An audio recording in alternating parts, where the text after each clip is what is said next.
आज 8 मार्च म्हणजेच जागतिक महिला दिन. तर सर्व महिलांना हॅपी वुमन्स डे. ती रोज हसते, पण तिच्या हसण्यामागचं दुःख कोणालाही दिसत नाही.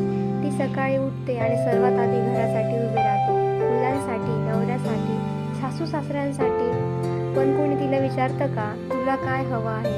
ती थकते पण थांबत नाही, कारण तिला शिकवलं जातं तुझं थकणं म्हणजे स्वार्थ आहे. मुलगी असताना तिला शिकवलं जातं संयम, मर्यादा, सहनशीलता. आणि बायको झाल्यावर तिला शिकवलं जातं समजूतदारपणा, त्याग, शांतता. आणि आई झाल्यावर तिला शिकवलं जातं स्वतःला विसरणं. पण कधी कोणीतरी तिला हे शिकवलं का की तू आधी माणूस आहे? ती रडते पण रात्री सगळे झोपल्यावर.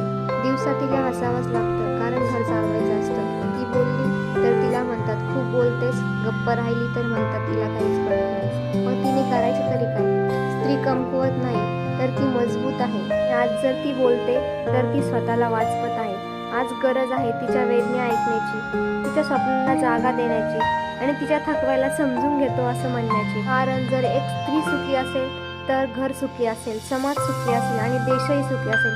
आज तिच्या हसण्यामागची व्यथा ओळखा आणि तिला फक्त एकच गोष्ट द्या, मान आणि आपुलकी.